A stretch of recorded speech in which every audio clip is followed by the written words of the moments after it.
హల్లెలూయా. అలాగ విజయాన్ని సాధించడంలో కేవలం దేవుని కృప ద్వారా మాత్రమే విజయాన్ని సాధించగలిగారు మీ దైవజనులు ఎజ్రా గారు. హల్లెలూయా. దేవునికి మహిమ కలుగును గాక. ఈ దేవుని పిల్లలారా, ఒకసారి మీకు మరి ఆర్ఆర్కే మూర్తి గారు ఇంటర్వ్యూ చూశారో లేదో కానీ నేను ఆ దైవజనుడు అంటే నాకు బహు ఇష్టం. ఎందుకంటే ఆయన కడు వృద్ధాప్యం వచ్చే వరకు ప్రభు కొరకు ఒక శిలువ యోధుడిగా, ఒక ప్రార్థనా వీరుడిగా ఆయన పరుగు తుదముట్టించి ఏంటంటే ప్రభు పిలుపు అందుకుని దేవుని సన్నిధికి వెళ్ళిపోయారు. ఆర్ఆర్కే మూర్తి గారు ఎంతకు తెలుసండి? ఎంతమందికి? అందరికీ తెలుసు, సుపరిచితమే. ప్రేమధార విశ్వవాణిలో ఆయన ప్రోగ్రాము వినలేని వారు ఎవరు ఉండరు. ఇప్పుడంటే సోషల్ మీడియా వచ్చి అందరికీ సెలవులు వచ్చేసి చేతిలోను రకరకాల అన్నీ చూసి ఏంటండి దాంట్లో దుర్బోధలు ఉన్నాయి, సుబోధలు ఉన్నాయి. కనుక చాలామంది ఎక్కడికి వెళ్ళాలో తెలియదు, ఎలాగ వాక్యం నేర్చుకోవాలో తెలియదని కన్ఫ్యూజ్లో ఉన్నవారు చాలామంది ఉన్నారు లోకంలో. కానీ మనం ఏం కన్ఫ్యూజ్ అవ్వవసరం లేదు. ఒకటే, పరిశుద్ధ గ్రంథాన్ని ఒక ఉన్నతమైనటువంటి కళాశాలకు అనేక వేల మందిని తర్పీదు చేయగలిగినటువంటి కళాశాలలో ఒక ప్రొఫెసర్ గారు ఆ కూటానికి వచ్చారు. ఆయన బహు పరిచయమైనటువంటి వ్యక్తే ఆర్ఆర్కే మూర్తి గారికి, దైవజనులకి. అప్పుడు ఆయన అడిగాడు, అయ్యా మీరేంటి నీ ముఖం చూస్తే దిగాలుగా ఉంది, ఏంటి నిద్ర లేదా, లేకపోతే ఏంటి ప్రాబ్లం ఏంటి, మీకేమైనా బలహీనత అని ఆ దైవజనుడిని ఆ యొక్క ప్రొఫెసర్ గారిని దైవజనుడు అడిగాడు. అడిగినప్పుడు ఆయన అన్నాడు, అయ్యా నిజమే కొద్దిగా బాగాలేదండి, సన్ స్ట్రోక్ తగిలిందండి అన్నాడు. అమ్మ మీకు తెలుసా, వేసవకాలంలో తగులుతుంది కదా. మా స్నేహితుడు తండ్రి గారు ఆ సన్ స్ట్రోక్ తగిలి ఆయన చనిపోయాడు. మిషన్ హాస్పిటల్ తెలుసా మీకు? Narsapur mission hospital. దాంట్లో ఎలక్ట్రీషియన్గా ఉండేవారు ఆయన, బసవేశ్వరరావు గారని. వాళ్ళ కుమారుడు నా క్లాస్మేట్, ఆయన సన్ స్ట్రోక్ తోటే చనిపోయాడు. అప్పుడు ఆయన అన్నాడు, అవునా ఇదేంటయ్యా, ఇది చలికాలంలో సన్ స్ట్రోక్ ఏంటయ్యా నీకు అంటే, అయ్యా మీరు అనుకునేటువంటి SUN సన్ కాదండి, SON సన్ అన్నాడు. అంటే నా యొక్క కుమారుడి యొక్క స్ట్రోకు నాకు తగిలిందండి, నేను కోలుకోలేనటువంటి దెబ్బ. ఆయన ప్రొఫెసర్ అయి ఉండొచ్చు, కళాశాలకి పెద్ద లెక్చరర్ అయితే ఉండొచ్చు, కానీ వేల మందిని తర్పీదు చేయొచ్చేమో, కానీ తన కుటుంబాన్ని కట్టుకోలేనటువంటి వ్యక్తిగా ఉన్నాడు. కనుక ప్రభునందు ప్రియమైనటువంటి దేవుని బిడ్డలారా, మన సంపూర్ణమైనటువంటి జయాన్ని పొందాలంటే ఖచ్చితంగా మన కుటుంబ జీవితాన్ని కట్టుకోవాలి. అది కేవలము దేవుని వాక్యం ద్వారానే, దేవుని యొక్క ఉన్నతమైన మాటల ద్వారానే, పరిశుద్ధ గ్రంథము ద్వారానే, పరిశుద్ధాత్మ దేవుని యొక్క సహాయం ద్వారానే మనకు సాధ్యం తప్ప ఇంకా దేని వలన సాధ్యం కాదు. నీ మోకాళ్ళ ప్రార్థన, కన్నీటి ప్రార్థన, నీ బిడ్డలకి నువ్వు ఎన్నో కొనిపెట్టవచ్చు, కానీ అన్నిటికంటే మించింది దేవుని వాక్యము వారిని రక్షణలోకి నడిపించడం, దేవుని పరిశుద్ధ మార్గంలో వారిని నడిపించడం అనేటువంటిది సంతోషాన్ని, ఈ లోకం ఇవ్వలేని సంతోషాన్ని ఏమిస్తుందండి? దేవుని వాక్యము, కుటుంబ జీవితము, ఆధ్యాత్మికమైనటువంటి కుటుంబ జీవితాన్ని ఇస్తుంది. కనుక ప్రభునందు ప్రియులారా, అలాగా ఆ విధముగా ఆ యొక్క ప్రొఫెసర్ గారు ఎంతగానో దుఃఖపడ్డాడు. అప్పుడు చెప్పాడు, అయ్యా మీరు చింతపడొద్దు, ప్రార్థన చేద్దాం. ఏంటండి దేవుడు తప్పక నీ కుమారుణ్ణి తప్పక ఆయన మారుస్తాడు, అది దేవునికి సాధ్యమే, మీరు దుఃఖపడొద్దు, పట్టుదల కలిగి ప్రార్థన చేద్దామని వారిని ఎంతగానో ధైర్యపరిచారు. అంటే ప్రియులారా, నేను ఎన్నో ఇక్కడ నిలబడి ప్రసంగాలు చేయొచ్చు, నా కుటుంబ జీవితానికి వచ్చేసరికి నా కుటుంబ జీవితం సరిగా లేదనుకోండి, ఎలా ఉంటుంది? ఏంటండి నా సాక్ష్యానికి చిల్లడినట్టే. ఒడిసెలలో చిల్లడినటువంటి ఆ ఒడిసెల రాయి పెడితే నిలబడుతుందా? ప్రియదేవుని బిడ్డలారా, అలాగే ప్రాముఖ్యంగా మన కుటుంబ జీవితం చాలా ప్రాముఖ్యం.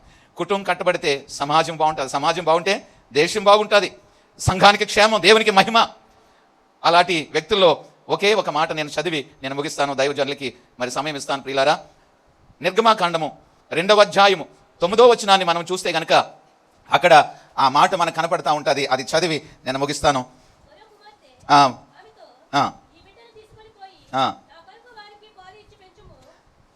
చదవమ్మా. చాలమ్మా, థ్యాంక్ యూ. కనుక ఇక్కడ మనం చూసినప్పుడు ప్రియ దేవుని బిడ్డలారా, ఈ దినాన్ని కృపాకు తన భర్తను ప్రేమించి ఒక మగబిడ్డను దేవుడు అనుగ్రహించాడు. ఈ మగబిడ్డ మరి దేవునికి మహిమార్థమై రాబోయే దినాల్లో వయసు యందు, దేవుని దయందు, మరి జ్ఞానమందు ఎదిగి ఆ బిడ్డ కూడా ఒక మోషే వలె తయారు కావాలని నేను దేవుని సేవకుడిగా కోరుకుంటున్నాను. ఇక్కడ కన్న తల్లికే అప్పగించింది ఎవరు? ఫరో కుమార్తె.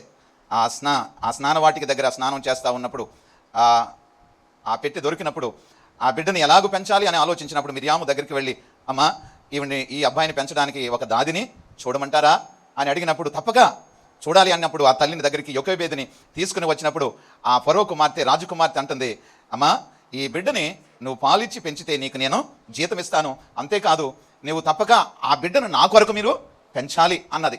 వీళ్ళన ఆవిడ ఏ దేశస్తురాలు? ఏంటంటే ఐగుప్తానికి చెందినటువంటి రాజకుమార్తె. కనుక ఐగుప్తు అంటే లోకానికి సాదృశ్యంగా ఉంది. కనుక నా కొరకు పెంచంటే ఇతడు ఒక రాజకుమారుడు అవ్వాలి, రాజ్యాన్ని పరిపాలన చేయాలి, రాజ్యంలో ఉన్న వ్యవహారాలన్నీ చక్కబెట్టాలి, ఒక నాయకుడు కావాలి ప్రజల కొరకు, లోకం కొరకు, ఈ రాజ్యం కొరకు అన్నది. కానీ అప్పగించబడినటువంటి ఆ తల్లికి యొకేబాదు ఏం చేసిందంటే ప్రియులారా, పాలిస్తూ అనేకమైనటువంటి మంచి తలంపులతో, నాయన ఆ రాజుగారి కుమార్తె అయితే ఆమె కొరకు పెంచమన్నది, కానీ నేను నీ కొరకు పెంచాలి, నువ్వు దేవుని కొరకు గొప్ప శూరకార్యాలు చేయాలి అని ఆలోచనలతోటి, ఎందుకంటే అప్పటికే దాసత్వంలో మగ్గిపోతూ, నలిగిపోతూ, కన్నీరు కారుస్తూ, దుఃఖపడుతూ, నిట్టూర్పులు ఉరుస్తున్నటువంటి ఆ ప్రజల కొరకు నీవు ఒక విడుదల చేసేటువంటి నాయకుడు కావాలి, ఇజ్రాయేల్ ప్రజలందరినీ కూడా నడిపించే గొప్ప నాయకుడు కాల, దేవుని కొరకు నీ ఒక గొప్ప పాత్రగా ఉండాలి అనే ఆలోచనలతోటి ఆ తల్లి పాలిస్తూ ఉంది. ఈ దేవుని బిడ్డలారా, నేనంటున్నాను, ఆ తల్లి ఫరో కుమార్తె కొరకు పెంచలేదు, తన కొరకు కూడా పెంచుకోలేదు, కానీ ఎవరి కొరకు పెంచింది? దేవుని కొరకు పెంచింది. హల్లెలూయా. కనుక ఆ విధంగా మరి కృప తన భర్త కూడా తనకు ఇచ్చినటువంటి కుమారుణ్ణి దేవుని కొరకు పెంచాలి. ఎందుకంటే ఈ ఎజ్రా గారు దైవజనులు వీరంతా కూడా వారి అమ్మాయిని, పెద్ద అమ్మాయిని యాజక కుటుంబానికి ఇచ్చాడు, చిన్న అమ్మాయిని కూడా యాజక కుటుంబం దేవుని పరిచర్య చేసేటువంటి ఆ యొక్క కుటుంబానికి ఇచ్చాడు. రాబోయే కోడలు కూడా యాజక కుటుంబాన్ని నుంచే వచ్చునుగాక.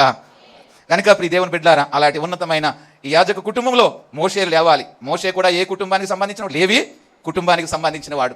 కనుక ఈ లేవి, ఈ కుటుంబము, ఈ యొక్క కుటుంబాల మధ్యన మోషే వలె ఆ కుమారుడు పెంచబడాలి. అలాగే తల్లి కూడా అలాంటి ఉన్నతమైన తలంపులతో దేవుని కొరకు పెంచాలని ఈ మాటలు నేను తెలియజేస్తూ ముగిస్తా ఉన్నాను. దేవుడి కొన్ని మాటలు మన వినికిడిలో దీవించును గాక.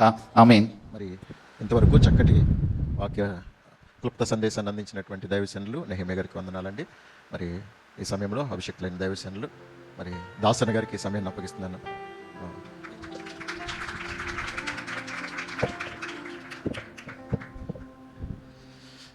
దేవుని అతి పరిశుద్ధ నామమునకు మహిమ కలుగును గాక. కొంచెం గట్టిగా చెప్తే మంచిది కదా. భోజనాలు ఉన్నాయి, మంచి భోజనాలు ఉన్నాయి.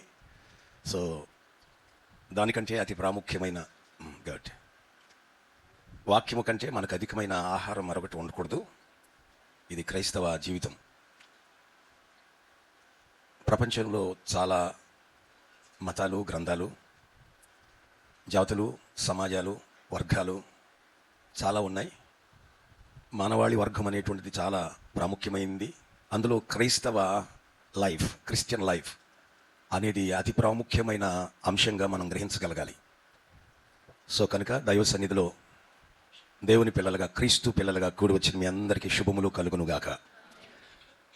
2025 సంవత్సరంలో మరలా తిరిగి ఎలాగున మనం కలిసి దేవుణ్ణి ఆరాధించి దైవ వాక్కు చేత మనం నింపబట్టడానికి ప్రభు ఇచ్చిన ఈ మంచి సమయాన్ని బట్టి మీకు నా హృదయపూర్వకమైన వందనాలు చెల్లిస్తున్నాను. అలాగే మరి ఇప్పటి వరకు మంచి వర్తమానం దైవ సేవకులు నెహమ్యా గారు, వారిని ఇదే మొదటిసారి నేను చూడటం చాలా సంతోషం. ఇలా ఈ వేదిక మీద వారిని చూసే ధన్యతను దేవుడు అనుగ్రహించారు. వారికి నా హృదయపూర్వకమైన వందనాలు చెల్లిస్తున్నాను. దేవుని కొరకు ప్రయాసపడిన గొప్ప వ్యక్తుల్లో నెహమ్యా, ఎజ్రాలు ఉన్నట్టుగా మనందరికీ తెలుసు. ఆ జోడి ఈ జోడి ఒకటే అని ఇప్పుడే అర్థమైంది. ఇద్దరు కలిసి పనిచేశారని. వాళ్ళిద్దరు కూడా కలిసి పనిచేశారు. పుస్తకాలు ఉంటాయి కదా మనకి, నెహమ్యా, ఎజ్రా, నెహమ్యా, వాళ్ళిద్దరు కలిసే పనిచేశారండి. ఒకరి తర్వాత ఒకరు జరగలే, కలిసి పనిచేశారు. సో కనుక మరి చాలా అద్భుతమైనటువంటి జోడి అది, నెహమ్యా ఎజ్రాల జోడి. ఇంకా ఉన్నారండి, 2-3 ఉన్నారు. సో అందులో నెహమ్యా గారిని, ఎజ్రా గారిని ఎప్పటి నుంచో చూస్తున్నాం. ఆయన జోడిని ఇప్పుడే చూసి ఆనందించే ధన్యత దేవుడిచ్చారు. చాలా సంతోషం. అలాగే మరి రవి గారికి నా హృదయపూర్వక వందనాలు చెల్లిస్తున్నాను. ఎజ్రా గారిని బట్టి కూడా చాలా కాలం నుండి పరిచయం. మరి ఈ యొక్క ఆత్మీయ నడిపింపులో సాగిపోతున్నాం. వద్దని నేను చెప్తా ఉంటాను, కానీ వారే విడవకుండా వెంబడిస్తూ ఉన్నారు. బహుశా మీరు కూడా అనుకుని ఉండొచ్చు, ఏమనంటే అస్తమాటు దాసన్ గారే కనపడతాడేంటి ఇక్కడ అదిదని. ఓ ఆత్మీయ నడిపింపులో ఒడంబడిక ద్వారా జరుగుతున్నటువంటి ఒక గొప్ప నిబంధన పరిచర్య ఇది. గాలి సేవ కాదు. గాలంటే ఇటు పడితే అటు పోయేది, ఒక తీర్మానం లేకుండా ఎక్కడో చూసి ప్రేరేపణ కలిగి వారిని పిలిచి, ఎక్కడెక్కడో గాలి మాటలు విని వాళ్ళని పిలిచి, గాలి అయిపోయిన తర్వాత ఏం లేదని అనుకుని చాలామంది బుడగలు పేలిపోతున్నాయి. గాలి ఉన్నప్పుడు బుడగ్గా ఉంటుంది, గాలికి రంధ్రం పడితే అది వేస్ట్ అయిపోద్ది. సో కనుక మరి అక్కడికి నేనంత యోగ్యమైన వ్యక్తిని కాదు. నా లైఫ్ నాకు తెలుసు కనుక, అంటే యోగ్యమైన వ్యక్తిని అంటే ఎజరా గారికి నాయకుడిగా ఉండడానికి లేదా ఒక నడిపింపులో యజమానుడిగాను లేకపోతే తనకంటే పెద్దగాను ఉండే అంత క్వాలిటీ పెద్ద ఏం లేదు. అయితే నేను ఈ విషయాన్ని కూడా చెప్తా ఉంటాను. వద్దు అయ్యగారు తమ్ముడు అని చెప్తే వారే ఎక్కువగా వెంబడిస్తూ ఉంటారు. అందులోనూ వారి ఆత్మీయ విషయాలు నాకు ప్రారంభం నుండి తెలుసు. మీకంటే ఎక్కువగా తెలుసు. మరి ఇంచుమించు ఒక 25 సంవత్సరాలు పైబడే 25 years పైబడే దైవ సేవకులు వెంపలో ప్రభు పని చేస్తున్నప్పటి నుంచి పరిచయం. సో అప్పటి నుంచి గుర్తించిన వ్యక్తిగా అనేకుల కొరకు తన్ను తాను నష్టపోవటం అనేది ఆ దైవ సేవకుల్లో నేను చూస్తాను. ఇది యేసు ప్రభువుకి కలిగిన మనసు. మనందరి కొరకు శిలువలో ఆయన ప్రాణాన్ని పెట్టాడు. సో కనుక ఒట్టినే ఓరకనే నేను రావట్లేదు, ఒట్టినే ఓరకనే వారు కలిసి ప్రేమగా కలిసి నాతో నడవట్లేదు. ఒకరిని గురించి ఒకరు పూర్తి పునాది అనుభవాలు తెలుసు కనుక, పునాది అనుభవాలు. సో కనుక తప్పకుండా మరి వారిని వెంబడిస్తూ వారి యొక్క నడిపింపులో ఉన్న దైవ పిల్లలైన మీ అందరూ ఒక మంచి ఉపదేశ క్రమంలో సాగిపోతున్నారు. అందును బట్టి మిమ్మల్ని మరోసారి గనపరుస్తున్నాను. ముఖ్యంగా ఈ దినం మనం ఇలా కూడి దేవుని మాట వినడానికి గల కారణం, ఇంట్లో కదా, అది సిస్టర్ గారి ఇంటి కొడుకు లేడు, వస్తాడండి. ఇంట్లో ఓ మగపిల్లాడు పుట్టాడు, అది అంటే మనవడు కదా అందుకని. సో మరి 2 ఆడపిల్లలు, అందులో పెద్ద ఆమె మంచి వాక్యపు అనుభవం, ప్రార్థనా జీవితం. నాకంటే ఎక్కువగా వాళ్ళ గురించి మీకు తెలుసు. పాస్టర్ గారి గురించి అయితే మీకంటే ఎక్కువగా నాకు తెలుసు. పిల్లల కొరకైతే మీకే ఎక్కువ తెలుసు. సో కనుక పెద్ద పాప చాలా యోగ్యమైన వ్యక్తి. బాల్యం నుండి కూడా ఆ పిల్లలు నాకు తెలుసు. ఇంట్లో ఉందన్నప్పుడు ఉంది అనలేదు, లేనప్పుడు లేదు అని కూడా చెప్పలేని పరిస్థితిలో పెరిగినటువంటి పిల్లలు ఆ పిల్లలు మనందరికీ తెలుసు. మరి ఈ పిల్లలు నాకు బాగా బాల్యం నుండి పరిచయం. ముగ్గురు పిల్లలు దైవ పరిచర్లో పెరిగినటువంటి వారు. సో మరి పెద్దామె చాలా అదృష్టవంతురాలు అని చెప్పాలి, ఎందుకంటే కొడుకును దేవుడిచ్చాడు. సో ఇప్పుడు అదృష్టవంతురాలు అని చెప్పొచ్చు, కానీ రేపు ఆ అదృష్టమే అడ్డం తిరగచ్చు. అది ఎందుకంటే బైబిల్లో చాలా విషయాలు ఉన్నాయి, మాట్లాడతాను తప్పకుండా కొద్ది నిమిషాలు. అయితే తప్పకుండా మరి తల్లిదండ్రులు ఇరువురు కూడా మరి కుమారుని దేవుడిచ్చాడు. ఎంత సంతోషంగా మీరు ఆ బిడ్డను స్వీకరించారో ఆ బిడ్డను దేవుని బిడ్డగా పెంచాలి. మీరు పెంచుతున్న క్రమంలో అపవాది కూడా ప్రేమిస్తాడు. సో అదే అయ్యగారు చెప్పినటువంటి మోషే చరిత్రలో జరిగిన అనుభవాలు కూడా అవే. సో అపవాది ప్రేమించి అపవాది మార్చుకుంటాడు. అందుకనే 127వ కీర్తనలో మనం కొన్ని విషయాలు చూస్తాం. అక్కడ రాయబడినటువంటి మాటలు చాలా అద్భుతంగా ఉంటాయి. సో కనుక దేవుని పిల్లలుగా మరి తల్లిదండ్రులు ఇద్దరు, కృపేనా పెద్ద పేరు, కృప హస్బెండ్ జాన్ గారు, కృపా జాన్ సిస్టర్ గారు వచ్చారా, పెద్ద సిస్టర్ గారు. సో వారు రేపు వస్తారనుకుంటా. సో నువ్వు ఈవేళ మరి ప్రార్థనా కోటల్లో దేవుని మాటలు జాగ్రత్తగా విని మరి పాస్టర్ గారు చెప్పినటువంటి మోషే అనేటువంటి పిల్లాన్ని తల్లిదండ్రులు పెంచలేని స్థితిలో పెంచారు. అది అప్పటి పరిస్థితుల కంటే ఇప్పుడు చాలా కఠినంగా ఉన్నాయి. అప్పుడే బెటరు. ఒక మాటలో చెప్పాలంటే అప్పుడు పెంచలేక 3 నెలలు కాపాడారట, తర్వాత కాపాడలేక నైల్ నదిలో వేసేవలసి వచ్చింది. కానీ ఇప్పుడు 3 నెలలు కాదు, 3 క్షణాలు కూడా పెంచలేని రోజులు ఇవి. సో అందుకనే దేవుని వాక్యంలో నుండి కొన్ని విషయాలు, ఎందుకంటే కొడుకుని బట్టి చాలా సంతోషంగా ఉంటారు. మగపిల్లలు అనేటువంటిది స్వాస్థ్యము అని బైబిల్లో రాయబడింది. మగపిల్లల గురించి, కుమారులు గురించి చాలా రాయబడింది. 27వ కీర్తనలో 127వ కీర్తనలో మనం చూస్తాం. 127వ కీర్తన ఒకసారి చూద్దాం. 127వ కీర్తనలో ఆ మాటను మనం ధ్యానం చేద్దాం. 3వ వాక్యం, కుమారులు యెహోవా అనుగ్రహించు స్వాస్థ్యము.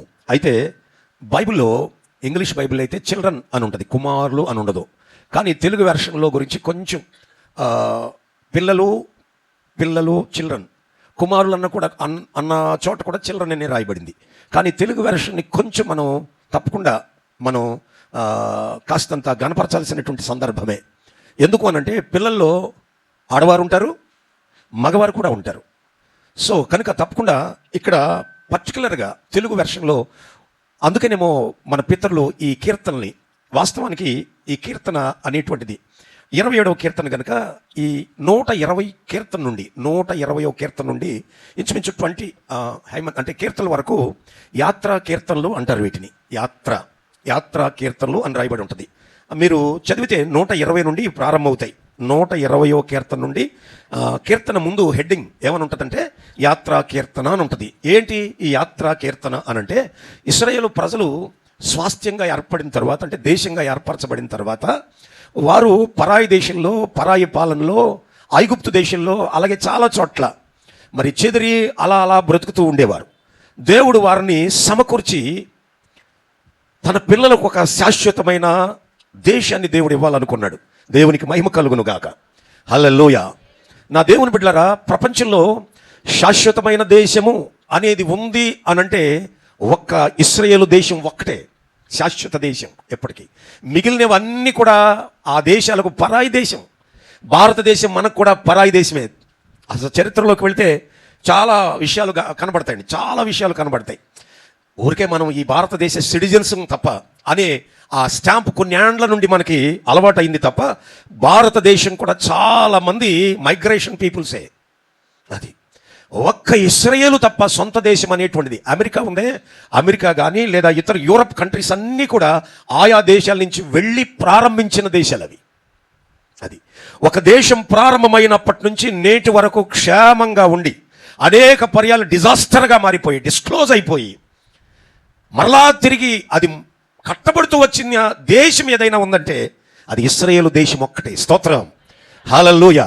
అందుకే దాన్ని కూడా సాతానుడు లేకుండా నేటికి ఆ దేశం లేకుండా నేను చాలా పర్యాలు, చాలా సందర్భాల్లో ఇక్కడ మీకు చెప్పిన జ్ఞాపకాలు వస్తున్నాయి.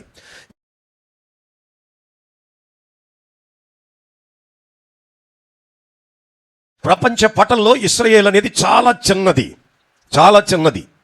ఈ చిన్న దేశాన్ని తీసివేయడానికి పెద్ద దేశాలకి పెద్ద కష్టపడనక్కర్లేదు. ఒక యాటమిక్ బాంబు ఫిక్స్ చేసి ఇస్తే ఒక 2-3 సెకండ్లలో ఆ దేశం బూడిదైపోద్ది. చాలామంది ప్రయత్నం చేశారు కానీ సాధ్యము కావట్లేదు. ఎందుకు అనంటే దేవుడు దాన్ని ప్రారంభించాడు. దేవునికి స్తోత్రం.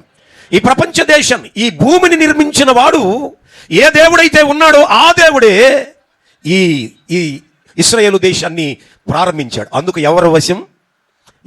అది కూడా యేసే దేవుడు అని చెప్పడానికి బలమైన కారణం, తార్కాణం కూడా మనకది. స్తోత్రం చెబుదామా? హల్లెలూయా. అయితే దేవుని బిడ్డలారా, వీరు ఆయా ప్రాంతాల్లో ఉండేటువంటి వారు. చూడండి, ఒక వ్యక్తిని దేవుడు ఏర్పరచుకుని దేశంగా మార్చి భూగోళంలో ఒక ప్రదేశాన్ని, ఒక స్థలాన్ని సిద్ధపరిచి ఆ స్థలంలోనికి ఆ జనాన్ని తీసుకుని వచ్చి, ఇదిగో శాశ్వతమైన కృపచేత నేను మిమ్మల్ని నడిపిస్తాను అని చెప్పిన ఆ వాగ్దానం నేటికి ప్రపంచ దేశాల్లో ఏదైనా ఒక దేశం మరి కలిగి ఉందంటే అది ఇశ్రాయేలు దేశమే, ఇంకా వేరేదేం లేదండి. అందుకనే ఒక దేశం ఈ రోజున ఎంత శాశ్వత భద్రత కలిగి ఉందో, ఈ రోజున క్రైస్తవ సంఘం మన పరిస్థితి కూడా అంతే. స్తోత్రం, హల్లెలూయా. ఈ దేశాన్ని తీసివేయడానికి చాలా మంది ప్రయత్నం చేశారు. ఇదంతా ఎందుకు చెప్తున్నానంటే యాత్రా కీర్తన అని ఎందుకు రాశారో చెప్పడం కోసం చెప్తున్నాను. దేవునికి స్తోత్రం, హల్లెలూయా. సో కనుక దేవుని బిడ్డలారా, ఆ రోజు దేవుడు ప్రారంభించిన దేశం నేటికి అది అలాగే కొనసాగుతుంది. ప్రపంచంలో ప్రారంభించబడిన మనుషుల ద్వారా ప్రారంభించబడిన దేశాలే మిగిలినవన్నీ కూడా మనుషుల చేత అంటే దేవుని నుంచి వచ్చిన మనుషులే నాకు ఈ దిక్కుకు వెళ్తే బాగుంటుంది, ఇది నా దేశంగా చేసుకుంటానని సమకూర్చుకున్న దేశాలే అన్ని దేశాలు. కానీ దేవుడు మాత్రం ఇశ్రాయేలుకి ఇదిగో ఇది నేను నీకు ఇస్తున్నాను అని దేవుడు పాయింట్ పెట్టి, ఏలు పెట్టి చూపించిన దేశం. మిగిలినవన్నీ కూడా మనుషులు ఏర్పరచుకునేవి. అందులో భాగంగానే భారతదేశం కూడా. సొదొమ గుమారను లోతు ఎలాగైతే ఎంచుకున్నాడో అలాగే యాషావు కూడా ఒక దేశాన్ని ఎంచుకున్నాడు. నా దేవుని బిడ్డలారా, జాగ్రత్తగా గ్రహించాలి. నోవహు 3 కుమారులు కూడా 3 ప్రాంతాలకు వెళ్ళారు. అవి దేశాలుగా మార్చబడ్డాయి. దేవుడు వారికి ఇచ్చినటువంటి అనుభవాలు కాదు, వీరే ఏర్పరచుకుని ఇక్కడ బాగుంది, అక్కడైతే నా కుటుంబం బాగుంటుంది, ఇక్కడైతే నా కుటుంబం బాగుంటుందని వెళ్ళిన వాళ్ళ ఎన్నికను బట్టి అక్కడ దేశాలు ఏర్పరచబడ్డాయి. అందులో భాగమే భారతదేశం కూడా. కానీ ప్రపంచంలో ఒక మనిషిని దేవుడు ఎన్నుకుని, ఇది నీకు నేను దేశంగా ఇస్తాను, నువ్వు ఎక్కడికి పోయినా ఇక్కడికి తీసుకొస్తానని వాగ్దానం చేసిన దేశం ఏదైనా ఉందంటే అది క్రైస్తవ దేశం, ఇశ్రాయేలు దేశం. స్తోత్రం, హల్లెలూయా. అందుకే ఈ అన్ని వందల దేశాలు ఏకమైన ఈ చిన్న దేశాన్ని ఏమీ చేయలేవు, కదపలేవు.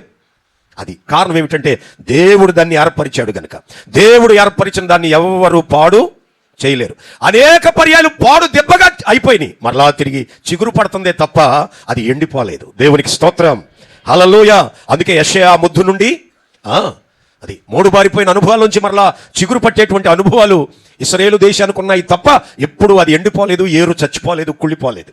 సో కనుక అయితే ఇశ్రాయేలు ప్రజలు వారికి దేశం ఉంది, కానీ చెదిరిపోయిన బ్రతుకులుగా ఉండే అయితే దేవుడు శాశ్వతంగా మరి ఇశ్రాయేలు ద్వారా, మోషే ద్వారా, ఇప్పుడు పాస్టర్ గారు చెప్పిన దైవజనుడైన మోషే ద్వారా వారిని వాగ్దాన భూమిలోనికి, వాగ్దాన దేశంలోనికి తీసుకుని వచ్చారు.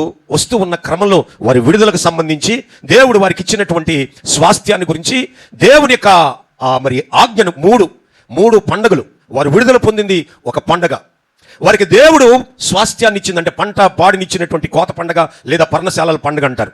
అలా ఖచ్చితంగా చాలా పండుగలు ఉన్నాయి, వీరికి 7, 8 పండుగలు ఉన్నాయి. అందులో 3 పండుగలు ఖచ్చితంగా ఇశ్రాయేలు ప్రజలు, స్త్రీలు, పురుషులు, పిల్లలు అందరూ ఆచరించే 3 పండుగలు ఉంటాయండి. 3 పండుగలు. ఆ పండుగలకి ఎక్కడ ఉన్న క్రైస్తవులందరూ కూడా అనగా లేదా ఇశ్రాయేలు ప్రజలు యెరూషలేముకు వస్తారండి. అందరూ కలిసి ఎవరు పడితే తీర్థంలా ఎవరి టైంలో వాళ్ళు వెళ్ళి రావటం కాదండి. యెరూషలేము ఒక స్పాట్లో ఉంది, చుట్టూ చాలా మరి రాష్ట్రాలు ఉన్నాయి. ఇశ్రాయేలు 12 గోత్రాలకు సంబంధించిన ఆ రాష్ట్రాలు ఉన్నాయండి. ఇది క్యాపిటల్లోనికి ఈ రాష్ట్రంలో ఉన్న ప్రజలంతా ఒకే రోజు ఆ జిల్లాలో కానీ ఆ గ్రామాల్లో కానీ ఉన్నటువంటి ప్రజలు ఒకే రోజు బయలుదేరి యెరూషలేముకి ఎంత దూరమైనా నడిచి వస్తారండి. వచ్చేటప్పుడు ఇశ్రాయేలు ప్రజలకు తాము చేసినటువంటి ఆ జ్ఞాపకాలను జ్ఞాపకం చేసుకుంటూ ఈ ప్రజలు ఇశ్రాయేలు ఈ యెరూషలేమును దేవుడు లేదా ఈ దేశాన్ని దేవుడు ఎంతగా ప్రేమించాడో, ఆయన ప్రేమ ప్రపంచంలో, ఆయన ప్రేమ హృదయంలో యెరూషలేము ఒక ప్రేమికురాలుగా ఇశ్రాయేలు స్వాస్థ్యాన్ని, మనల్ని దేవుడు ఆ ప్రజలు అంతగా ప్రేమించి తన గుండెలో పెట్టుకున్నాడండి దేవుడు. దాన్ని దేవుని బిడ్డలారా ఈ ప్రజలు గ్రహించి, ప్రభువా ఈ యెరూషలేము పట్టణాన్ని ఒక ప్రేమికుడు తన ప్రియురాలి కోసం ఎంత ప్రేమ కలిగి ఉంటాడో, ఈ యెరూషలేమును అంతగా నువ్వు ప్రేమించావు ప్రభువా అని వారు వస్తూ యెరూషలేమును, ఈ ప్రజలను ప్రేమించిన దేవుని ప్రేమను జ్ఞాపకం చేసుకుని ఈ నడుస్తూ దేవుడు వారికి చేసిన పూర్వపు కార్యాలను జ్ఞాపకం చేసుకుంటూ, పాటలు పాడుకుంటూ, మధ్య మధ్యలో ఆగుతూ దేవుని గురించి ధ్యానిస్తూ వారు పాటలు పాడుకుంటూ యెరూషలేముకు చేరేవారు. ఆ మధ్యలో పాడిన పాటలే యాత్ర కీర్తనలు. దేవునికి స్తోత్రం, హల్లెలూయా. 27వ కీర్తన సొలొమోను ఎప్పుడో పాడాడు. దాన్ని ఇశ్రాయేలు ప్రజలు ఈ యాత్రలో జ్ఞాపకం చేసుకున్నారు. అందుకని సొలొమోను యాత్రా కీర్తన అని రాయబడింది. దేవునికి స్తోత్రం, చెబుదాం హల్లెలూయా. దేవుని బిడ్డలారా, ఇప్పుడు యాత్రా కీర్తన అవి 120 నుంచి, మనకి కీర్తనలు 150 కీర్తనలు ఉంటాయి. 120 నుండి కొన్ని కీర్తనలు యాత్రా కీర్తన అని ఉంటాయి. అది యాత్రా కీర్తన అనగా అర్థం మీకు క్లియర్గా ఇప్పుడు 3 పండుగలు ఉంటాయి. యెరూషలేములో 3 పండుగలు జరుగుతాయి. ఈ ఇశ్రాయేలు దేశంలో ఉన్న, ప్రపంచంలో ఉన్న యూదులంతా, ఇశ్రాయేలంతా ఆ పండగలకి వచ్చేవారు అనమాట. వస్తూ ఈ దేశాన్ని ఎంతగా దేవుడు ప్రేమించాడు అది జ్ఞాపకం చేసుకుని ఆ దేవుని స్తుతించి ఆరాధించుకుంటూ నడుచుకుంటూనో, గుర్రాల మీదనో, రథాల మీదనో వారికి ఉండే అందరూ కలిసి ఒకేసారి యాత్ర చేసేవారు. అది ఆ యాత్రా కీర్తన అంటారు వాటిని. దేవునికి స్తోత్రం, హల్లెలూయా. ఇప్పుడు యాత్రా కీర్తనలో 127వ కీర్తనలో మనము 3వ వాక్యాన్ని ధ్యానం చేస్తున్నాం. 3వ వాక్యంలో కుమారులు అని ఉంటది. కుమారులు యెహోవా అనుగ్రహించు స్వాస్థ్యము. మరి ఇప్పుడు కృపకి దేవుడు ఒక కొడుకునిచ్చాడు. దేవునికి స్తోత్రం. ఇశ్రాయేలు ప్రజలు కొడుకును బట్టి చాలా సంతోషంగా ఉండేవారు. కొడుకులు లేకపోతే వారు శాపగ్రస్తులుగా రాయబడింది. 5 కాండాల్లో ఒక కాండంలో అయితే ఖచ్చితంగా కుమారులు లేకపోతే వారు శాపగ్రస్తులు అని రాయబడింది.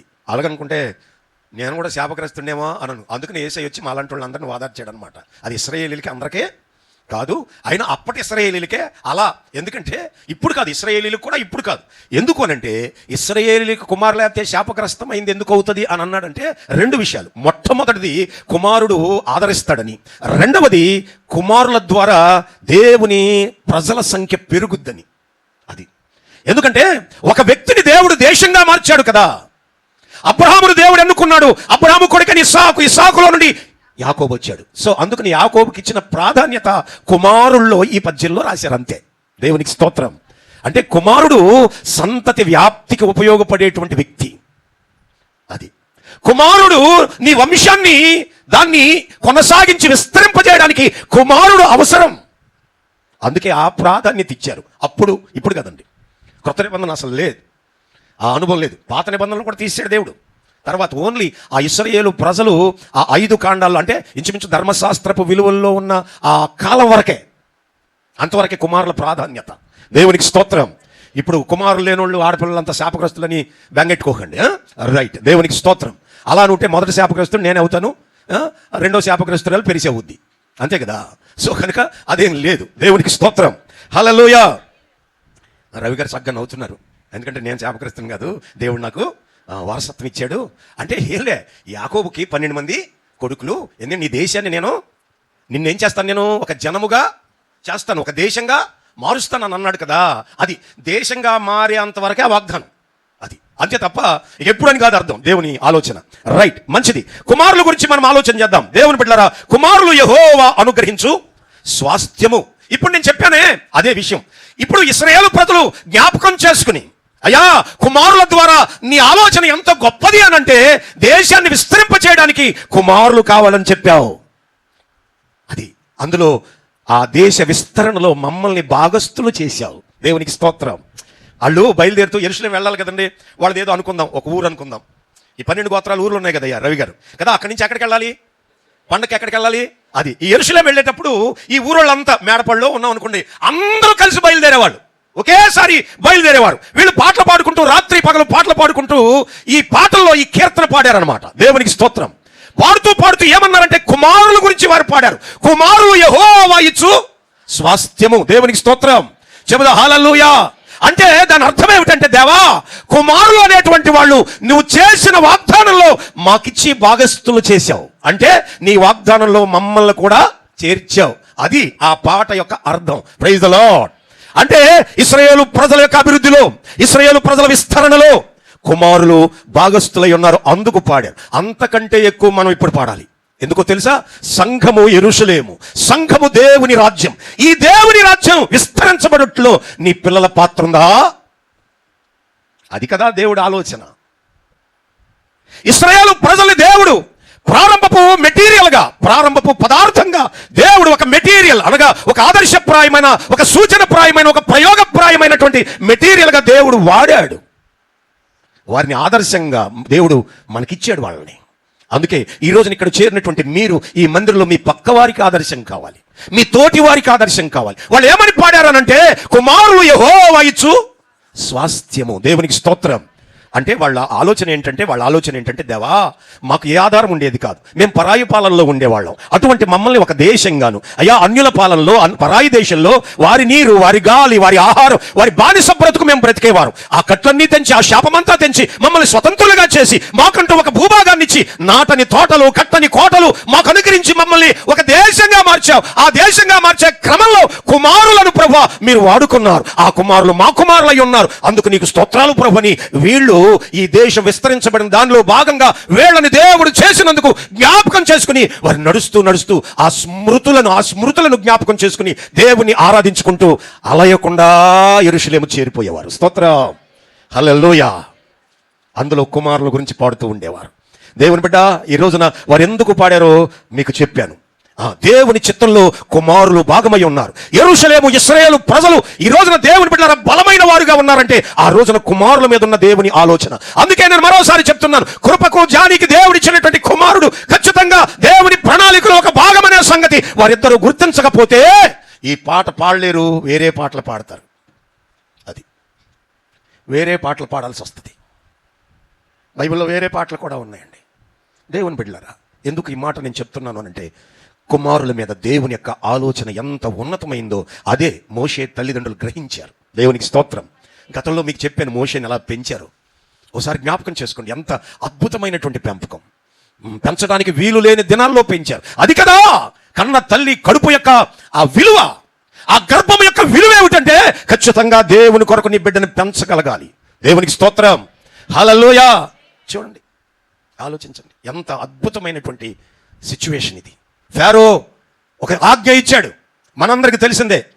ఫారో ఆజ్ఞ ఇచ్చాడు, ఇశ్రాయేలు ప్రజల్లో ఎవరైనా మగపిల్లాడు పుడితే వాడు చావవలసిందే. అంటే జాగ్రత్త, మన మగపిల్లల మీద ఎటువంటి ఆలోచన సాతానుకుందో దేవుని బిడ్డలారా గ్రహించారా? దైవ జనాంగమా గ్రహించారా?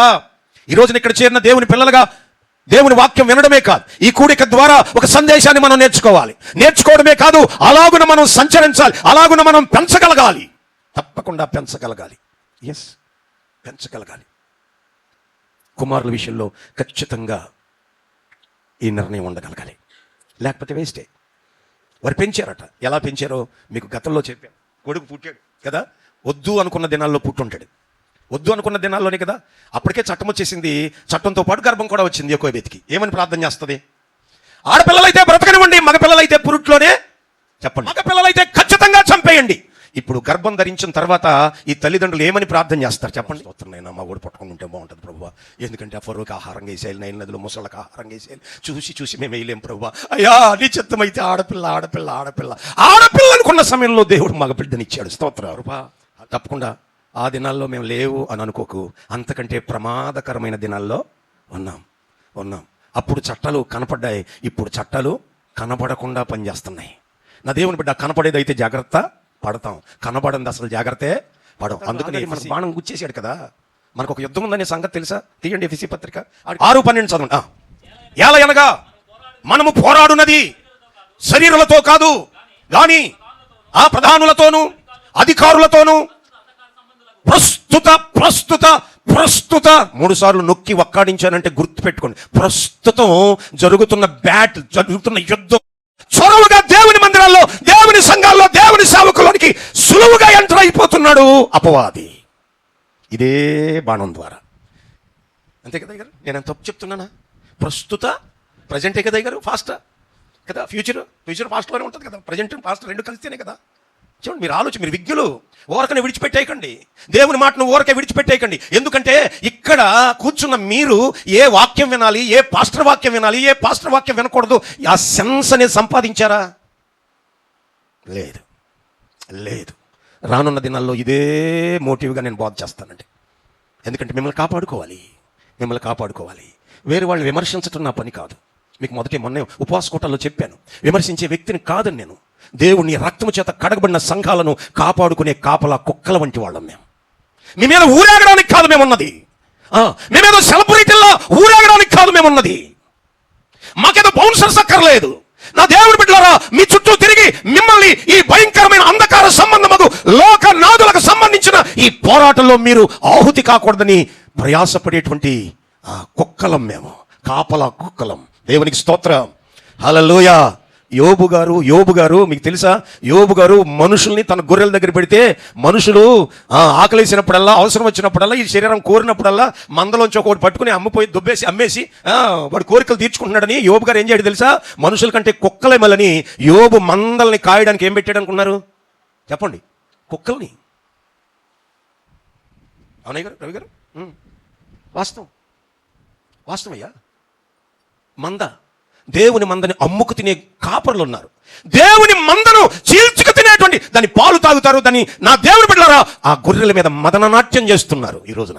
ఎస్, మాటలు నేర్చి, మాటల గారడి ఎత్తి ప్రాసాల మధ్య వాక్యాలు బోధించేసి, సరుకు లేకుండా దేవుని పిల్లలారా మాటల గారడి చేసి మీకేమో అయ్యే బాగుంటాయి. ఏం చేస్తాం? కారణం ఇదే, ప్రస్తుతం అంధకార సంబంధమగు అది అంధకార సంబంధమైన ప్రయోగాన్ని అపవాది చేశాడు. అంధకారం అంటే చీకటి అంటే ఏది కనబడదు, అసలు కంటికి కనబడదు, మనసుకు కూడా కనబడదు. ఏది వినాలి, ఏంటి, ఈ పాస్టర్ గారు ఏంటి, చరిత్ర ఏంటి, పునాది ఏంటి.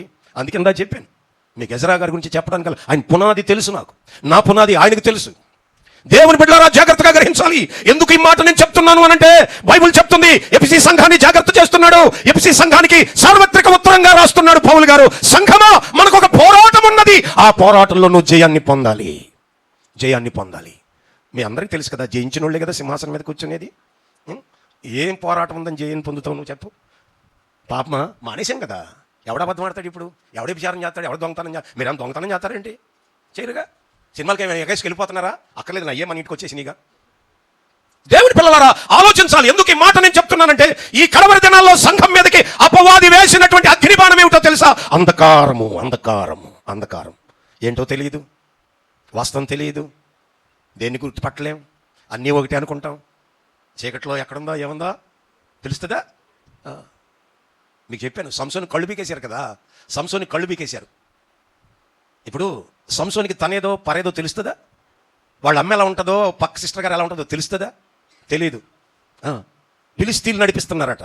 దేవుని బిడ్డలారా, అభిషేకం పొందినవాడే ఈ రోజున ఇక్కడ చేరినటువంటి మీరు ఆత్మ సంబంధమైన పిల్లలే, అభిషేకం కలిగిన వారే. కానీ అభిషేకం కలిగిన వారి మీదే ఆ అంధకారం కమ్ముకునే ప్రమాదం ఉంది.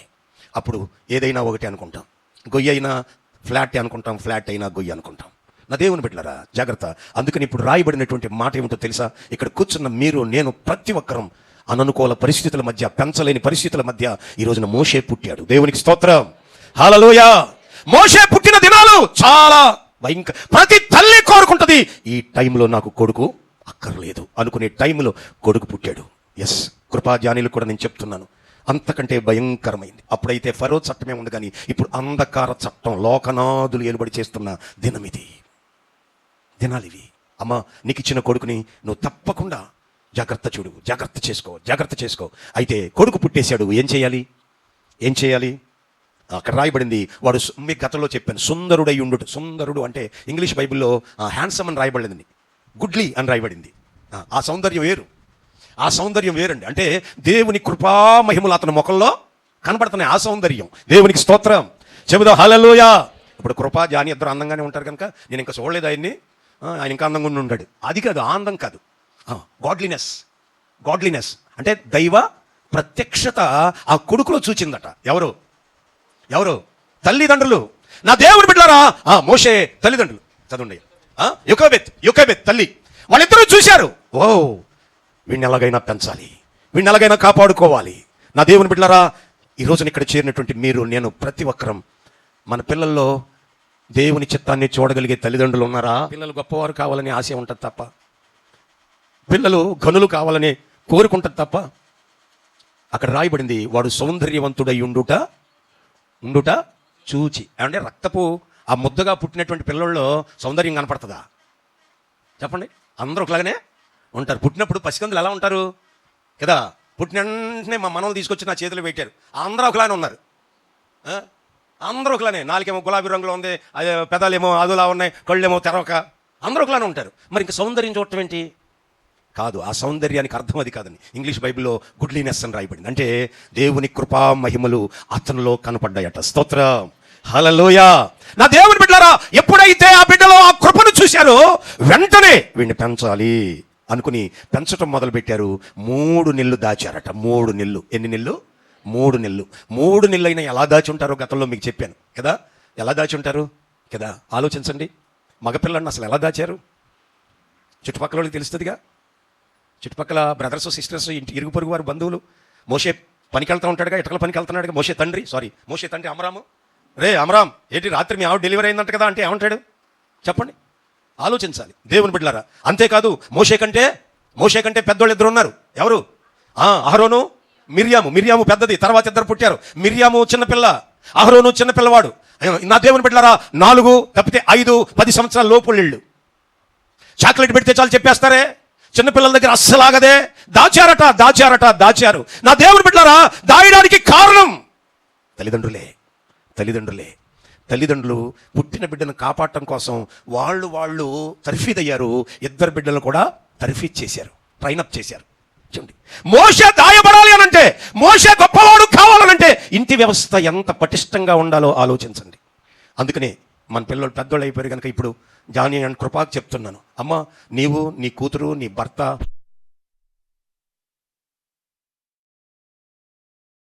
భార్యాభర్తలిద్దరూ ఎలా ఈ పిల్లని చూస్తే చాలా కృప కలిగిన వాడు ఉన్నాడు, ఒక ప్రత్యేకత కలిగి ఉన్నాడు, దేవుని కొరకు ఉపయోగపడతాడు, దైవ సంబంధమైన బిడ్డగా ఉన్నాడు, కుమారుడు యెహోవా ఇచ్చు స్వాస్థ్యము, ఈ పిల్లాడు దేవుని కొరకు పెరగాలి అని అనుకున్నటువంటి వీరు ఊరకనే మాటలతో అనుకుని వదిలేలా. అందుకు కావలసినటువంటి పటిష్ట నిర్ణయాలు తీసుకుంటున్నారు, బలమైన నిర్ణయాలు తీసుకుంటున్నారు. ప్రాణమన్నా పోగొట్టుకుంటారు కానీ వారి నిర్ణయాలను మార్చుకోరు. ఎవరికి చెప్పకూడదు కొడుకు పుట్టినట్టుగా. మొదటిగా అది ఎవరు అడిగినా యోకేబెత్. చూడండి, అమ్రామ్ చెప్తున్నాడు, ఈ కొడుకులో వీళ్ళు దైవికమైన అభిషేకం ఉంది కనుక వీడు బ్రతకాలంటే మనల్ని మనం పటిష్ట చేసుకోవాలి. అంటే తల్లిదండ్రుల యొక్క పటిష్టమైన తీర్మానాలే మన పిల్లలకు మంచి భవిష్యత్తునిస్తాయి. ముందు సరైన, స్థిరమైన, బలమైన దేవుని నిర్ణయాలు లేక మన పిల్లలు అధోగతి అయిపోతున్నారు. లోకానికి అలవాటు అయిపోయాక అప్పుడు మేల్కొంటాం మనం. లోకమంటే ఏంటో తెలియక మునిపే వీళ్ళు మేల్కొన్నారు. అదే తేడా వారికి మనకి. ముందే బలమైన పునాది వేసుకున్నారు. ఎస్ నా దేవుని బిడ్డ, ఇక్కడ కూర్చున్న తల్లిదండ్రుల యొక్క మానసిక బలమైన పునాది మీ బిడ్డల యొక్క గొప్ప జీవితం చూపిస్తుంది. దేవునికి స్తోత్రం. కఠినమైన నిర్ణయం. ఈ పిల్లాడిలో ఉన్న ఆ దైవ ప్రత్యక్షత బయటికి రావాలి. అది గొప్ప స్వాస్థ్యంగా మార్చబడాలి. ఈ పిల్లాడిలో దేవుడు ఉంచిన దేవుని ప్రణాళిక అంతా బయటికి రావాలంటే మన కఠిన నిర్ణయాల మీదే ఆధారపడి ఉందని గ్రహించారు. స్తోత్రం. దేవుని బిడ్డ, ఈ వాక్యాన్ని బట్టి మీరేం నేర్చుకోవాలో తెలుసా? దేవుడు మీ పిల్లల్లో పెట్టిన దైవ చిత్తాన్ని నాశనం చేయడానికి మీ నిర్ణయాలే కారణం. మన నిర్ణయాలే కారణం. మన ప్రేమే కారణం. మన ప్రేమే, మన అభిమానమే, మన ఆప్యాయతే కారణం. చూడండి, ఆలోచించండి. చూశారట. చూసిన వెంటనే వీళ్ళలో దేవుని చిత్తాన్ని చూశారు, గమనించారు. ఎస్, వీళ్ళలో దేవుడు పెట్టిన దైవ చిత్తమంతా కార్యం చేయాలంటే అది మన మీదే ఆధారపడి ఉంది అని వీళ్ళ కఠినమైన నిర్ణయాలు తీసుకున్నారండి. వీడి గురించి మనం చాలా జాగ్రత్తగా పెంచాలి. చాలా జాగ్రత్తగా. ఎవరు అడిగినా చెప్పకూడదు. కొడుకనే మాటే చెప్పకూడదు. చెప్తే దేవుని చిత్తం చచ్చిపోద్ది. మోషే చావటం కాదు. నేను మరోసారి చెప్తున్నాను, ఈ రోజున మనం ఇలా చేసే దేవుని చిత్తాన్ని మన బిడ్డల్లో దేవుడు దాచిన, మన పిల్లల్లో దేవుడు దాచిన, మన పిల్లల్లో దైవ చిత్తాన్ని దేవుడు ప్రత్యక్షం చేసి నెరవేర్చాలనుకున్నటువంటి ఆ దైవ నిర్ణయాలన్నిటినీ, మన ఆనందాలు, మన సంతోషాలు, మన హుషారులు, మన పార్టీలు చంపేస్తున్నాయి దైవ చిత్తాన్ని. మా అమ్మ, మా నాన్నగారు నా పట్ల కూడా కఠినమైన నిర్ణయాలు తీసుకున్నారండి. వాస్తవాలు అయితే నేను సేవకు వచ్చేవాడిని కాదు. సేవకు వచ్చేవాడిని టీచర్ని కదా. టీచర్, మా నాన్నగారు టీచర్ రిజైన్ చేస్తే 10th క్లాస్ నేను అప్పటికి మా నాన్నగారిని కొట్టేవాడిని. వాక్యం చెప్తుంటానికి వెళ్ళి కొట్టేవాడిని. వాక్యం ఫుల్గా తాగేసి వీడి మాటలను నమ్మకండి. మా బాధ ఏంటంటే, మేము చిన్నప్పటి నుంచి క్రైస్తవ్యంలోనే పెరిగాం. మా బాధ ఏంటి? ఉద్యోగం చేస్తూ సేవ చేయని. ఆయన ఏమంటాడు? నో నో నో, నేను ఉద్యోగం చేయను, దేవుడు నన్ను పిలుస్తున్నాడు, రిజైన్ చేస్తానని. ఇప్పుడు నెహమ్యా గారు కూడా మంచి ఉద్యోగాన్ని విడిచిపెట్టేశారట. చాలా సంతోషం అయ్యా. దేవుని కొరకు మీరు చేసిన ఆ త్యాగం మీ పిల్లలకు అది ఆశీర్వాదంగా మారుద్ది. మా నాన్నగారు చేసిన త్యాగం నాకు, నా పిల్లలకు కూడా దీవెనగా భోజనంగా మారింది. వాస్తవం. ఒక మాదిరి కాదండి, ఓ రేంజ్లో మారిపోయింది మాకు. దేవునికి మహిమ కలుగును గాక. హల్లెలూయా. లేకపోతే నా జీవితంలో జరిగిన అనుభవాలు ఎన్ని భయంకరమైన అనుభవాలు, లేకపోతే ఈ రోజున వేరుగా ఉండేది. చూడండి, మా నాన్నగారు ఇలాగే వాక్యం చెబుతుంటే 10th క్లాస్ కదా, ఇంటర్మీడియట్ డిగ్రీలోకి వచ్చిన తర్వాత ఇక్కడే భీమవరం డిఎన్ఆర్ కాలేజీలో డిగ్రీ చేశాను. ఇంటర్మీడియట్లో పారిపోయామండి. కాలేజీ వదిలిపెట్టి పారిపోయాం. కేసు వచ్చిందని పారిపోయాం. మా క్లాస్మేట్ ఒకటి చచ్చిపోయాడండి. హార్ట్ అటాక్ వచ్చి క్లాసులో అసైన్మెంట్ రాయలేదని బెంచ్ ఎక్కమన్నారు. లెక్చరర్, కెమిస్ట్రీ లెక్చరర్ బెంచ్ ఎక్కమంటే డిఎన్ఆర్ కాలేజీలో చరిత్ర ఇది, ఒట్టి మాటలు కాదండి. వాడు బెంచ్ మీద కూలిపోయి చచ్చిపోయాడండి. హార్ట్ అటాక్ వచ్చి, చిన్నోడు అంటే హార్ట్ ఫెయిల్ అయింది. హార్ట్ ఫెయిల్ అయిపోయింది ఆ షాకింగ్కి. అంతే. మరి ఒకే స్కూల్ నుంచి వచ్చాం, 10th class Kannapuram Lutheran high school నుంచి క్లాస్మేట్స్. దేవుని బిడ్డలారా, అల్లరి జరిగింది. అయితే అల్లరిలో కాలేజీ బిల్డింగ్స్ మీద, కాలేజీ ఆ షెడ్స్ మీద పెట్రోల్ పోసి తగలబెట్టేశారు. తగలబెడితే ఆ బ్యాచ్లోని, అంటే తగలబెట్టే బ్యాచ్లో నేను ఆ కుర్రోడికి సంబంధించిన బ్యాచ్లో నేను ఉన్నాను కనుక నా పేరు కూడా రాశారు. పారిపోయామండి. పోలీసులు వస్తే పారిపోయాం. ఆ పారిపోయి మళ్ళీ కాలేజీకి రాలేదు. ఇక వెళ్ళిపోయి 1 సంవత్సరం మానేసి కోయిలగూడలో జాయిన్ అయ్యాను. కామ్ అయిపోయాక మరలా డిగ్రీకి వచ్చానండి. దేవాలయంలోనే డిగ్రీ చేశాను. డిగ్రీ అయిపోయిన తర్వాత ఎంఏ చదువుతుండగా నెల్లూరులో బీఈడీ కాలేజ్ సీట్ వచ్చింది. బిఎడ్. ఎందుకు ఈ మాట చెప్తున్నానంటే, మా నాన్నగారు ఏ టీచర్ అయితే గవర్నమెంట్ టీచర్ వదిలేశారో దాన్ని తిరిగి పొందాలని, దాన్ని తిరిగి సంపాదించి ఒక ఉపాధ్యాయుడిగా జీవితాన్ని ప్రారంభించి మరలా మా నాన్నగారి ద్వారా పోయిన ఆ ఎంప్లాయ్మెంట్కి సంబంధించిన గౌరవ విలువలు మరలా తిరిగి నేను సంపాదించాలని. వాస్తవం. ఆ రోజుల్లో మా నాన్నగారు, అంటే ఇది జరిగి ఇంచుమించు 1980లో 1980లో, అప్పుడు 80లో పాస్టర్లు అంటే ఎంత హీనమో మీరు నమ్మండి. ఎందుకు మా నాన్నగారిని తిట్టి కొట్టేవాడిని అంటే, అప్పటికి మా నాన్నగారి శాలరీ 19,000 అండి. అంటే 1,90,000 అన్నట్టు ఈ రోజున. టీచర్స్కి ఇప్పుడు ఎంత అనుకున్నా తెలుసా మీకు? 150, 150. నా తోటోళ్ళకండి 150,000. దేవుని పిల్లలారా, ఎందుకు ఈ మాట నేను చెప్తున్నానంటే, మా నాన్నగారు ఆ దినాల్లో బ్రదర్ ఇలా చూడండి, ఉద్యోగాన్ని విడిచిపెట్టేసి మేము రాయల్గా బ్రతికేవాళ్ళం. సేవ మొదలెట్టి ఆ ఇంటికి వెళ్ళి బియ్యం, ఆ బియ్యంలో 5 పైసలు 10 పైసలు 5 పైసలు 10 పైసలు బియ్యం కలిపి సంచిలో తెచ్చేవారు మా ఇంటికి. తెచ్చి పోసి మా అమ్మను వండమనేవారు. దాంట్లో ఉన్న ఈ బిళ్ళలు ఉంటాయి కదా, సమాధులు కడ ఏరుకుంటారే, అలా ఏరుతా ఉండేవాడు మా నాన్నగారు. ఆ స్థితిలో ఒక ఉన్నతమైన స్థాయిలోంచి సడన్గా మమ్మల్ని వీధుల పాలు చేసేసినట్టు అయిపోయింది. అలా ఫీల్ అయ్యాం. అప్పటికే ఇబ్బంది ఏం లేదు, 3 ఎకరాల పొలం ఉంది మాకు, ఇబ్బంది ఏం లేదు. కానీ ఫీలింగ్ ఆ రోజుల్లో ఉద్యోగస్తులు, టీచర్స్ పిల్లలంటే గౌరవం, సేవకుల పిల్లలంటే కూడలేక అదే స్థితిలోకి తీసుకొచ్చాడండి మా నాన్నగారు. చాలా భయంకరమైన పరిస్థితుల్లోకి వెళ్ళిపోయాం. అందుకే నేను చాలా సోషల్ ఎలిమెంట్గా మారిపోయానండి. ఒక అసాంఘికమైన వ్యక్తిగా మారిపోయాను. ఎస్, అరాచకవాదిగా మారిపోయాను. దేవుని పిల్లలారా, ఈ రోజున బైబిల్ చెప్తున్న గొప్ప సత్యాలు ఒట్టినివి కాదండి. ఈ రోజున ఇలా దీవించబడి రాష్ట్రాలు తిరుగుతున్నామంటే ఒట్టినేం కాదు. కనుక దేవుని బిడ్డలుగా మనం గ్రహించాల్సినటువంటి గొప్ప విషయం ఏమిటంటే, చూడండి, ఆ రోజున మా తండ్రి గారు తీసుకున్న కఠినమైన నిర్ణయం, మేము కాళ్ళు చేతులు పట్టుకుని బ్రతిమలాడాం. మా అక్క బ్రతిమలాడింది, మా చెల్లి అప్పుడు 8th క్లాస్, నేను 10th క్లాస్. పెళ్లి చేయాలి, అక్కకి మ్యారేజ్ అయింది, వివాహం చేయాలి. ఎవడొస్తాడు పాస్టర్ గారి పిల్లలంటే? మాస్టర్ పిల్లలంటే వస్తారు. ఆ రోజుల్లో చక్కగా చైన్ వేసుకుని ఉంగరం వేసుకుని వీధుల్లో తిరిగితే మాస్టర్ పిల్లలు అనేవారు. ఇప్పుడు ఇంటింటికి ఇచ్చేటువంటి పాస్టర్ పిల్లలు అనేటువంటి స్థితిలోనికి తీసుకుని వచ్చేసాడు. అందుకు వెళ్ళి వీడి మాటలు నమ్మితే కుటుంబాలు పతనమైతాయి అని చెప్పేవాడిని. దేవుని బిడ్డలారా, మా నాన్నగారు ప్రార్థన చేస్తూ ఉండేవారు. ఎప్పుడూ ప్రార్థనతో ఉండేవారు. దేవుని బిడ్డలారా, ఆయన అంత ప్రార్థన చేసేవాడంటే, నేను ఏ పరీక్ష పాస్ అయ్యి కొంచెం ముందుకు వెళ్దామంటే మా నాన్నగారు ఒకటే చెప్పేవారు, బాబు నిన్ను సేవకని సమర్పించావురా, నువ్వు ఇంకా చదవద్దురా అనేవారు. చూడండి, ఏదైనా బైబుల్ కాలేజీకి వెళ్ళి బాబు అనేవారు. వాస్తవం. BA పాస్ అయ్యి MAలో జాయిన్ అవుతుంటే మా నాన్నగారు ప్రార్థన చేసే, ప్రభువా నీ పని విడిచిపెట్టేసి వాడు MA అంటున్నాడు, నాయన వాడు మనసు మార్చండి అయ్యా. చూడండి, ఇలా చేసేవాళ్ళు ఉన్నారా? డిఎస్సిలో సెలెక్ట్ అయ్యి ఉద్యోగానికి వెళ్తుంటే మా నాన్నగారు, ప్రభువా ఈ ఉద్యోగం లేకుండా చేయనైనా. అలా ఎవరైనా చేస్తారండి ఈ ప్రార్థన? అప్పుడు ఎలా ఉంటుంది? తండ్రిగా చూస్తారు మీరు, వెళ్ళి పట్టపట్ట కొట్టరు. అందరూ ఉద్యోగాలు కావాలి, మా పిల్లలకు ఉద్యోగాలు లేవు.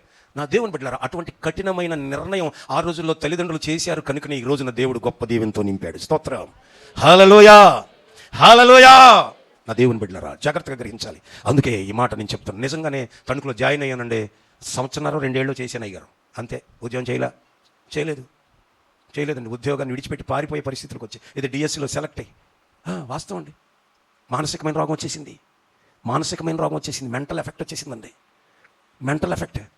పిచ్చోండి. స్కూల్లో వదిలేసేసి తణుకు రోడ్లు అంట తిరుగుతూ పొలం గట్ల వెళ్ళి చెట్ల మీదకి ఎక్కి దూకి, బస్సులు వెళ్తుంటే ఉరికెత్తుకుని వెళ్ళి పైకెక్కి వెళ్ళే బస్సు వెనకాల నిచ్చెన ఉంటుంది కదా, స్టెప్స్ ఉంటాయి కదా, ఎక్కేసి పైకెక్కి అలా ఈ బస్సులకు ఉంటాయి కదా వెనకాల నిచ్చెన, అలా అవన్నీ చేస్తే నన్ను అన్ఫిట్ ఫర్ జాబ్ అని రాసి పంపించారు. విశాఖపట్నం మెంటల్ హాస్పిటల్కి తీసుకెళ్లారండి. మా నాన్నగారు, మా పెద్దనాన్నగారికి పిల్లలు లేకపోతే పడుకున్నారు బస్సులో, నన్ను తీసుకెళ్తున్నారు. ఇద్దరు మధ్యలో కూర్చోబెట్టి వాళ్ళిద్దరు పడుకున్న తర్వాత ఎక్కడ నన్ను దిగేశా. 6 రోజులు కనపడలేదండి. వాళ్ళు వెతుక్కుంటూ ఇంటికి వస్తే నేను కూడా ఇంటికి వచ్చాను. అది పరిస్థితి. తెలీదు తర్వాత చెప్పిన మాటలు. నా దేవుని బిడ్డలారా, చూడండి ఎంత భయంకరమైన పరిస్థితి. తల్లిదండ్రులు అంత కఠినమైన ప్రార్థన చేశారు కనుకనే చూడండి, ఇప్పుడు యోనా వెళ్ళిపోతున్నటువంటి ఆ ప్రయాణాన్ని దేవుడు ఆపి సుడిగుండాల్లో వేసి, చేప నోట్లో వేసి, గాలం వేసి వెనక్కి తీసుకొచ్చి మరలా నినివే దగ్గర కక్కినట్టుగా నా జీవితంలో దేవుడు చేశాడు. దేవుని బిడ్డలారా, ఎందుకు ఈ మాట నేను చెప్తున్నానంటే, తల్లిదండ్రులుగా ఈ రోజున కఠినమైన నిర్ణయాలే నీ కొడుకులో నీ కూతురులో ఉన్న దేవుని చిత్తాన్ని బయటకు తీసుకొస్తుంది.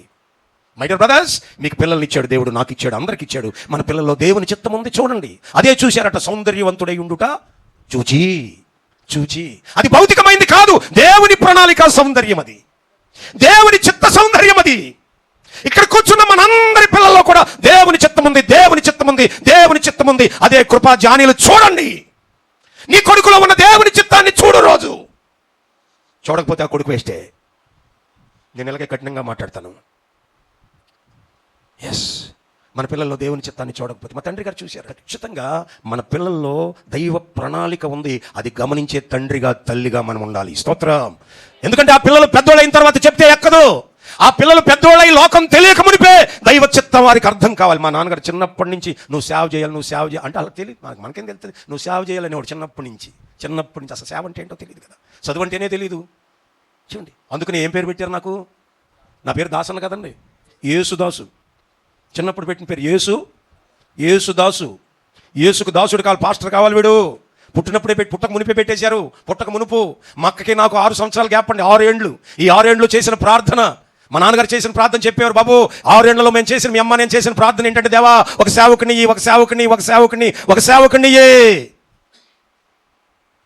ఇదే ప్రార్థన చేసావు, నువ్వు పుట్టావు. అందుకని యేసుదాసు, పాస్టర్ అని పేరు పెట్టాం. యేసుదాస్ అంటే నథింగ్ బట్ పాస్టర్, కాపరి, సేవకుడు. నా దేవుని బిడ్డ అదే పని చేస్తున్నాను నేను. అదే పని దేవుడు తల్లిదండ్రులు ఏ పేరు పెట్టారో అదే పని చేస్తున్నానండి. ఆ పనిలో నేనేం తక్కువగా లేనండి. విస్తారమైన దేవుని పని 2-3 నెలల ముందే అడ్వాన్స్గా వచ్చేస్తాయి మీటింగ్స్.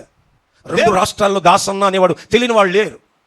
అయ్యగారు కూడా నా గురించి విన్నానని చెప్పారు రాగానే. తమ్ముడు చెప్పాడయ్యా, మిమ్మల్ని చూడలేదు కానీ ఇప్పుడు విన్నాను. చూడకుండా ఏంటి, అది వినేటట్టు దేవుడు చేశాడు అంతే.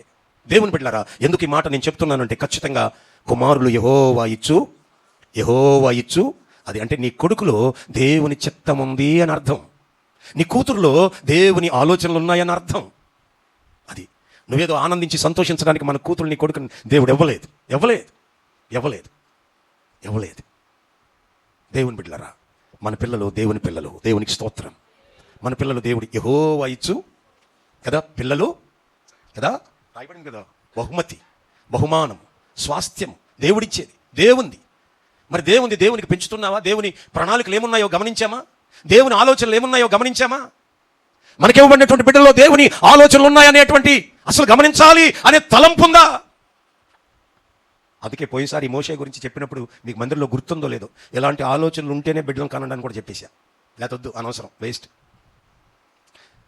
స్త్రీల గర్భాల మీద దేవుని ఆలోచన ఉందండి, తెలుసా మీకు? అది మా బ్రదర్స్, క్రైస్తవ స్త్రీలమా, సిస్టర్స్, మీ గర్భాల మీద దేవుని ఆలోచన ఉందంటే మీ గర్భము దేవుని ఆలోచన కేంద్రం.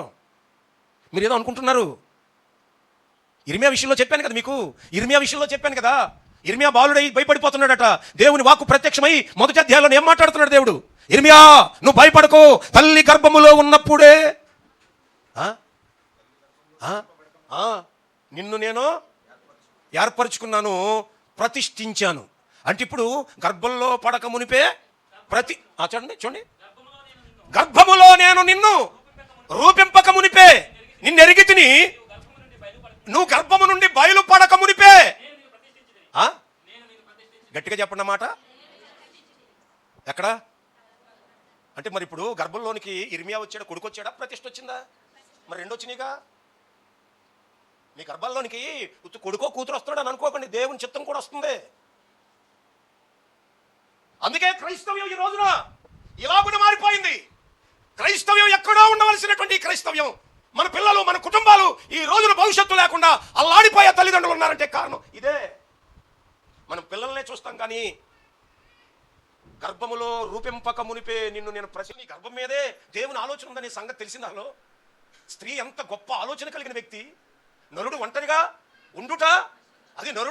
ఉండుట మంచిది కాదని ఇంకో దాన్ని చేయకుండా ఏం చేశాడు? స్త్రీని చేశాడంటే నరుడు మంచి, స్త్రీలో నుండే ప్రత్యక్షం కావాలని గురించి మీరు ఆలోచించకపోతే మీరు కంఠం వేస్ట్.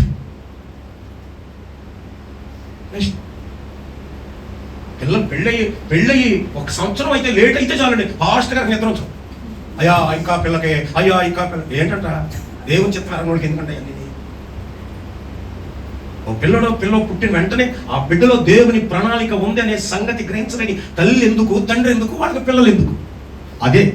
అదే మోషే తండ్రి, మోషే తల్లి చూసింది. వాడు పుట్టగానే సౌందర్యవంతుడై ఉండుట చూచాడట. దేవునికి స్తోత్రం, హల్లెలూయా. అలా చూడకపోతే ఖచ్చితంగా నీ పిల్లల ద్వారానే నీకు ప్రమాదం.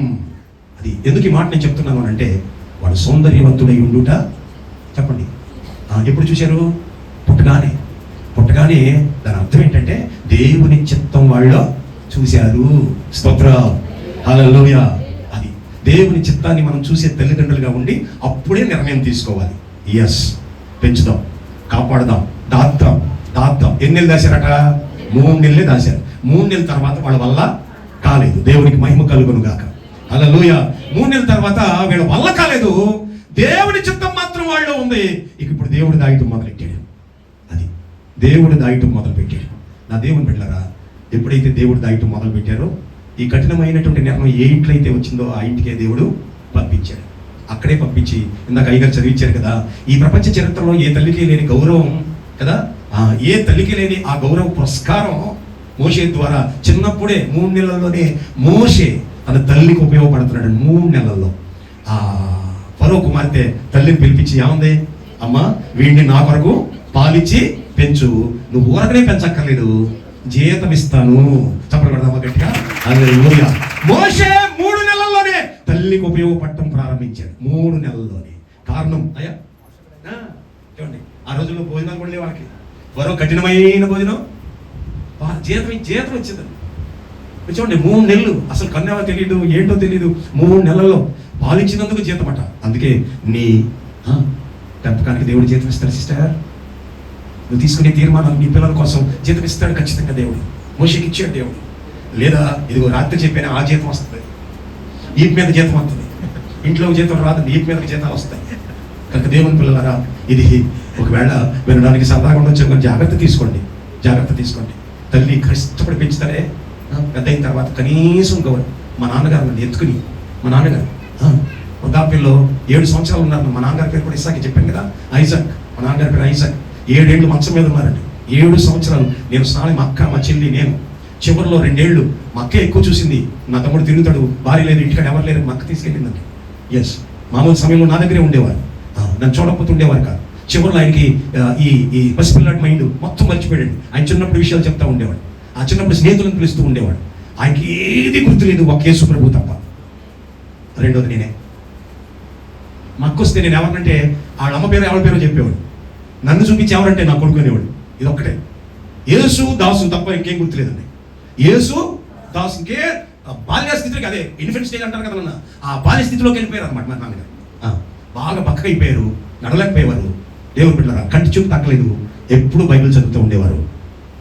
నేనే స్నానం చేయించేవాడిని, నేనే ఎత్తుకుని నవ్వుతూ ఉండేవాడు. నన్ను ఒకరోజు అన్నాడు, బాబా నీకు నేను కష్టపెట్టేస్తున్నాను నేను అన్నాడు. లేదు చిన్నప్పుడు నువ్వు నన్ను ఎత్తుకున్నావు కదా, నాకు గుర్తుందన్నాను. కన్నీళ్ళు కార్చేవాడండి. నిజమే, నేను ఎత్తుకున్నాను, అందుకు ఎత్తుకుంటావా? మా నాన్నగారు ఒకసారి ఏడ్చారండి. నేను ఎత్తుకుని లోపలికి తీసుకుని వెళ్తుంటే, బాబు నీకు కష్టంగా లేదు, దేవుడు మగపిల్ల ఇవ్వలేదు నా కొడుకు, మగపిల్ల ఇవ్వలేదు అన్నాడు కదా, మగపిల్ల నుంచి ఉంటే నేను చూసి ఉండేవాడు కదా నిన్ను, నువ్వే నా కొడుకు అని నేను ఎత్తుకుని లోపలికి తీసుకువెళ్ళి పౌడర్ రాసి అన్నం తినిపిస్తూ ఉంటే, చూడండి ఇంకా ఇవన్నీ చేసి మళ్ళీ సేవకి వెళ్తూ ఉండేవాడు. అదే బిడ్డలారా, ఎందుకు ఈ మాట నేను చెప్తున్నాను అంటే, తప్పకుండా ఆ అనుభవంలోనికి మనం ఎదగలగాలి. మరి చివరి మాటగా అమ్మ కృప, జాని, మీ ఇద్దరు మీ కొడుకులో ఉన్న దేవుని సౌందర్యాన్ని చూడండి, అంటే దేవుని చిత్తాన్ని చూడండి. దేవుని చిత్తాన్ని కనుక నువ్వు చూడగలిగి పెంచగలిగితే వాడు మోషే కంటే గొప్ప నాయకుడిగా దేవుడు వాడుకుంటాడు. దేవునికి స్తోత్రం, హల్లెలూయా. అటువంటి కృప ఇక్కడ కూర్చున్న మన అందరికీ దేవుడు అనుగ్రహించును గాక. తల వంచండి, ప్రార్థన చేసుకుందాం.